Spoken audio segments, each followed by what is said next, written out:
Hello, welcome to the third weekly squeak, the 18th of January 2016. These podcast little episodes that accompany my weekly blogs will get longer as time goes on, but I guess it's balancing up the blog post with the podcast and just finding the time to research and write enough to actually then talk about is time consuming, and weekly is regular, so we'll get there eventually, but for now we'll stick around the 15-minute mark. So this week I'm going to start with celebrity death. Rather unexpected, I'm sure. So it's been already quite a week or a month or a year for celebrity death, and I'm certainly not going to be the first or the last to talk about this subject this week or last week. I'm going to mainly talk about Bowie. Firstly, because I was a bigger fan of his work, or his work has more of a connection to me for reasons I'll come to, than, say, Alan Rickman, and not wanting to lessen his work or contribution, but I just know less about it. Whilst we're on this subject, I'd also very quickly mention the death of John Bradbury, who was a drummer with the Specials. And he actually died on December the 28th in 2015. So I should have mentioned him already, really. And he wasn't part of this new, and I used this phrase already myself on social media, he wasn't part of the new 69 club, as opposed to the old 27 club. But he was actually 62. And he died the same week as Lemmy from Motorhead, but he's a smaller profile musician. His death was mentioned, but not mentioned as much.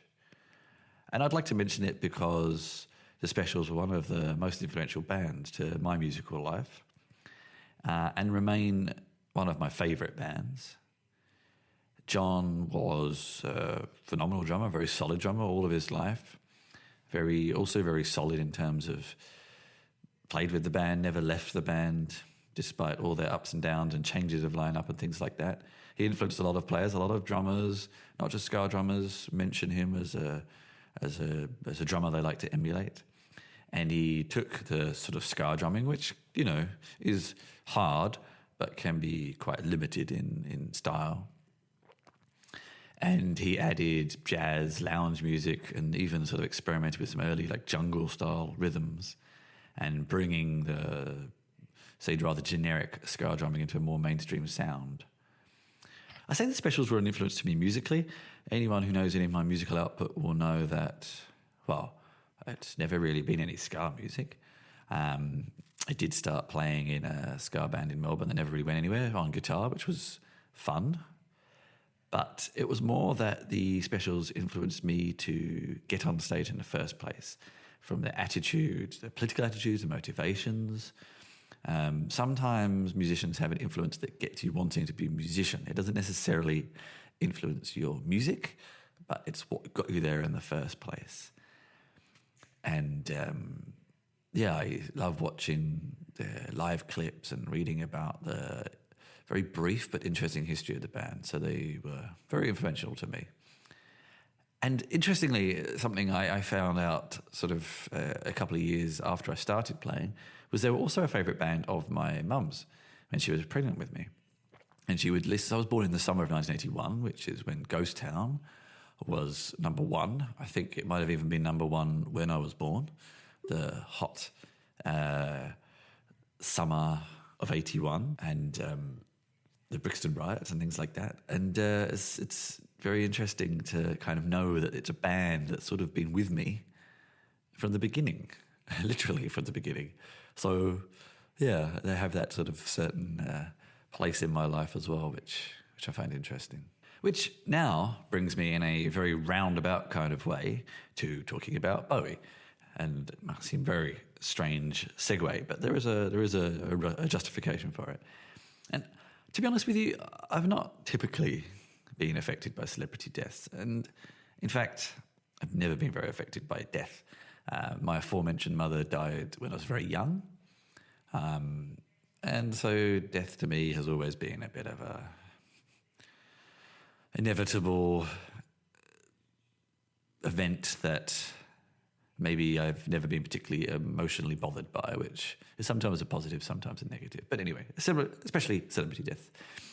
But Bowers and like a lot of other people, as we saw in the news, and it was an incredible kind of output of news around his death, hit me harder than any other before. Firstly, I guess due to his output and omnipresence across generations. And, just one of these sorts of figures that's always been there in your life. And it's strange to think that they're not there anymore. And again, I know that's not unique to him in the slightest. There's plenty of other celebrities like that. But for some strange reason, he just had something else that affected people more. It's sort of very interesting. It would be fascinating to understand that a bit more, but that's not a place for me. There were other reasons, though, that his death affected me, and these were, again, connections to my life, which is why the special segue was there. So my dad, in one of his many career opportunities this time as a musician, actually played with Bowie way back in South London, and this was when he was still called David Jones. This isn't as impressive as it may sound, because a lot of musicians actually played with him back in those days, back in South East London, when areas of South East London were the kind of cool places to be.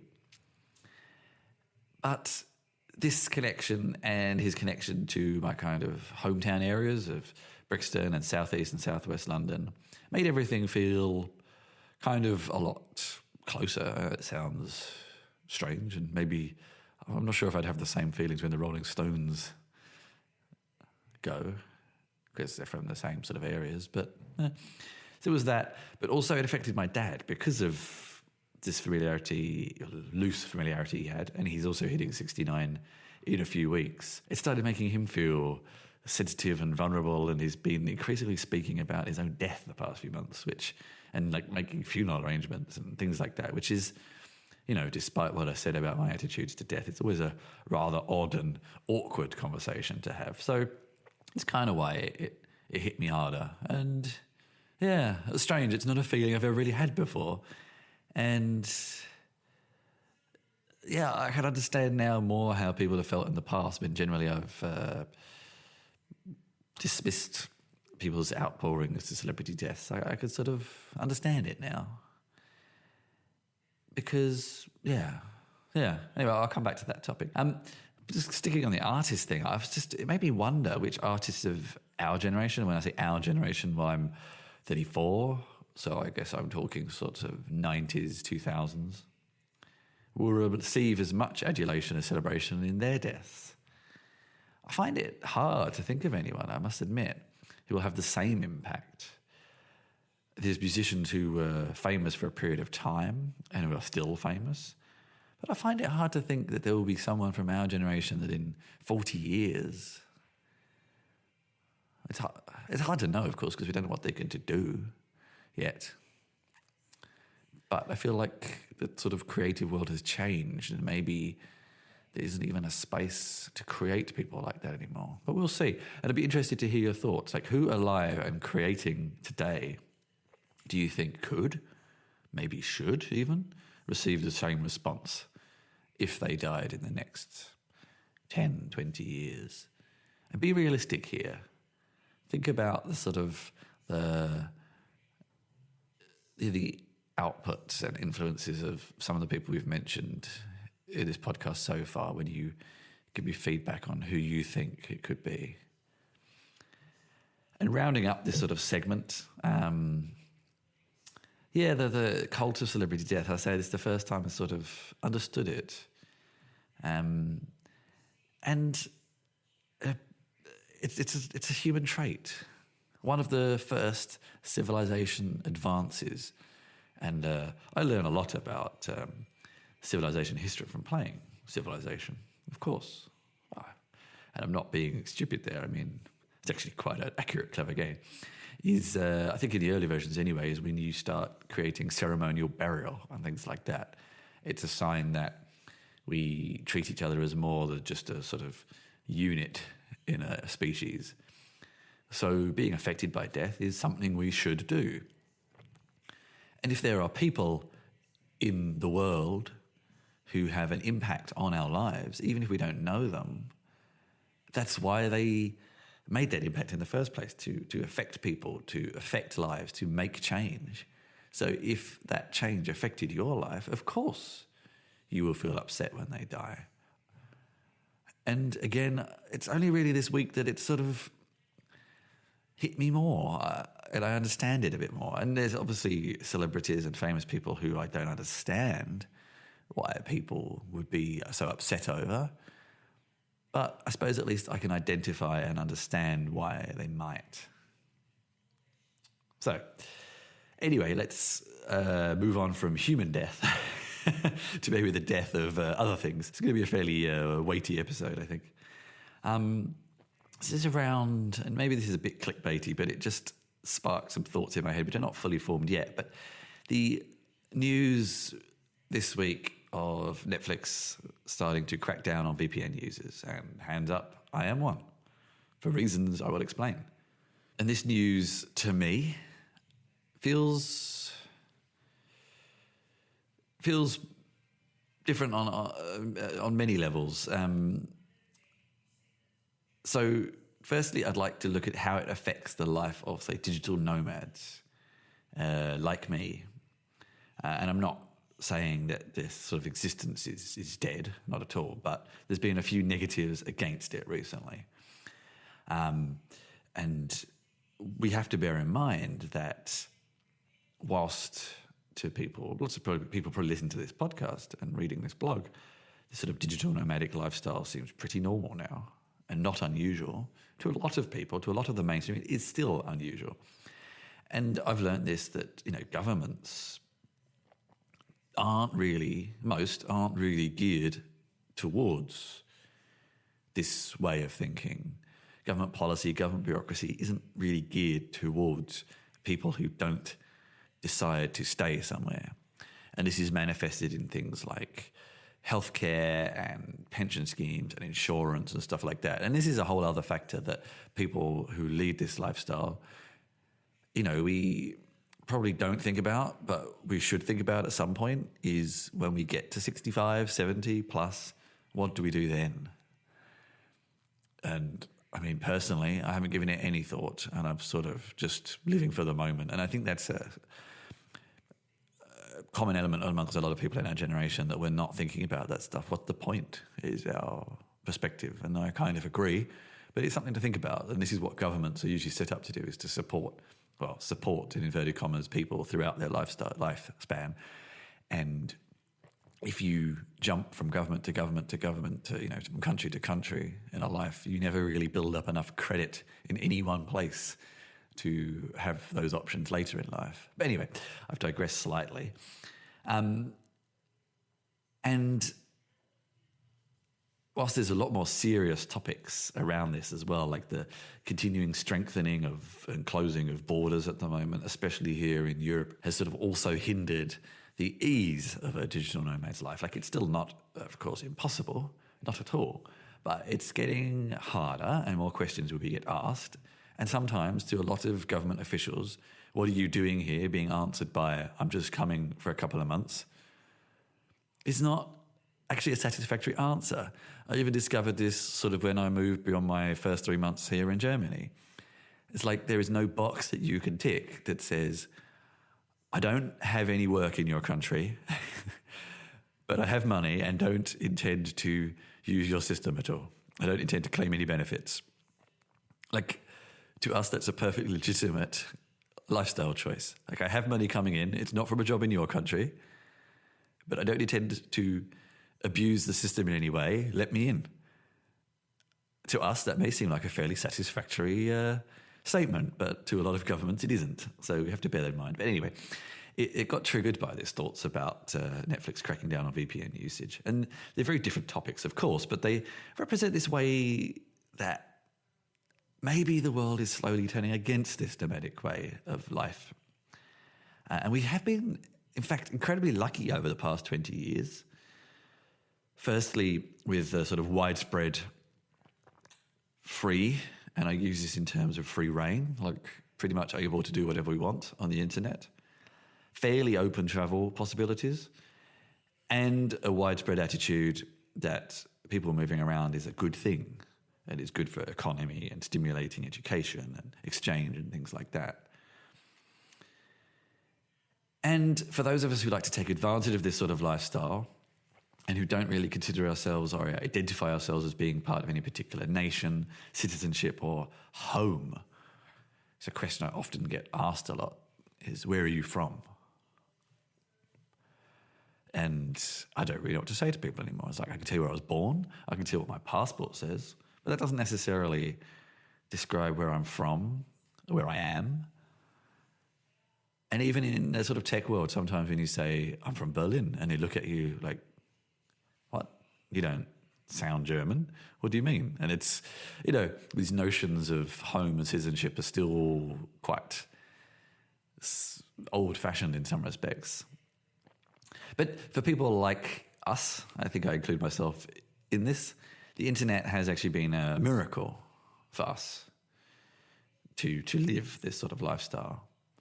And, if we don't always want to access the services of the country that we're currently in, but those of another or multiple ones, if we've lived in multiple countries and identify with multiple cultures, Netflix and services like it have been great for this.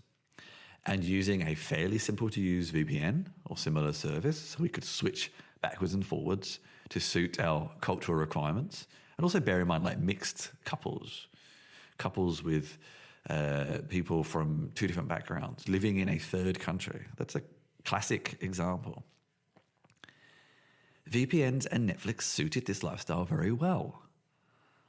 And there's also the argument I heard, from Tom Merritt on one of his tech shows around this idea of if you have a driving license or indeed a passport, I think driving license is maybe a better example, from France, and you go to the US, you don't suddenly have a driving license of the US. You still have a driving license of France.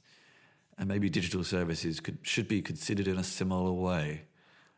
It's sort of one thought, that it should suit you as the person, not you as the geography. And I've actually often noticed this as well in terms of advertising, that when I travel to other countries, I'm advertised in the language and culture of that country. It makes sense, of course, but to me, it's useless. Firstly, I could probably not understand the advert, and why am I likely to use that service? It's a minority of people, but it's a wasted advert on me. But anyway, of course I understand about licensing, and I was a musician in the past. I completely understand licensing. It doesn't mean I agree with it or like it, and I have been a long proponent for some sort of modern model to suit the way that content is now consumed. But I'm also pragmatic and realistic and realise that it's what we have right now. And for Netflix to be taken more seriously and viable as a business, as it grows geographically, it needs to toe the line a bit more. And I think for them, and I give them the benefit of the doubt here, I realise that for them to meet their sort of hopeful end goal of having a universal catalogue and kind of international licensing, to make that a reality, they first need to make some compromises to the industry. But I get the impression, and I think we could probably all agree, that the concessions they concede to the industry then conceding to them, will probably take a hell of a long time. And whilst I also know that there's always going to be ways around these restrictions that are planned to be put in place, it's another little setback for those of us who like to live a little bit left of mainstream. And as a non-US resident, but as an English speaker, you always feel like you get secondary offers to the US. Everything offered globally is always second to the US. And you pay the same, and it makes you feel a little marginalised. And I know these are first world problems, but this is what we're talking about. And I think this is a topic that I will be revisiting repeatedly through 2016. What is positively or negatively affecting this kind of nomadic lifestyle? Okay, my last topic is the enthusiastic amateur. And I'm not sure if I've mentioned this topic before or not anywhere, But it's sort of an experiment in personal branding and maybe a book or project idea for the future that I've been pondering on. It's not ready yet, but I was again reminded of the motivation behind the idea this week whilst I was playing some board games. So in summary, I've always been a generalist. I get bored very quickly. I like to know little bits about lots of things. And to use the catchphrase for the project, learn how to excel in being average at everything. But I do mix with a lot of intense, enthusiastic people, skilled people, highly skilled, highly experienced people. Technology, games, and music are all areas full of people with these sort of extreme interests and passions and experiences in their field. And I just want to be very clear, I'm not criticizing this, I'm just stating a fact. I personally have no issue with not being an expert in anything, and in some ways it has worked for me quite well, and I'm sort of learning the best ways to use that skill set. But I do frequently meet people who seem surprised that I don't share their intensity, or that anyone doesn't share their intensity. Like, what do you mean you don't know blah, blah, blah, blah about X, Y, Z? And they seem genuinely surprised that someone involved in this field wouldn't know that. This may, of course, say more about them than me, but it is one of the worst aspects of being the enthusiastic amateur, and that is the one of feeling inadequate about your levels of knowledge sometimes. And I'm also aware of this imposter syndrome, but I think I'm being more realistic here, where there are times where you genuinely don't know. It's not that you don't think you know, you don't know. Like, I often sit in a room and feel quite inferior when you hear discussions going on and you sort of wish that you had spent the past few years deep diving into a topic instead of just scattering your knowledge around a variety of topics. But yeah, that's just a little aspect, and I'd be interested to know your thoughts on this. What sort of life choice have you made? Are you an enthusiastic amateur, or are you, I have to think of a word for the opposite, I guess, but or are you an expert, a topic expert who've done your 10,000 hours and knows a lot about one thing, but maybe not a lot about other things? What are the advantages and disadvantages of these sorts of choices? Which would you rather be? Which are you? I'd be interested to hear. So, I think I will stop there. You can also, in the blog post, read some of the other articles I wrote this week. I have written a few, as always. And I will talk to you again next week. So, cheerio for now.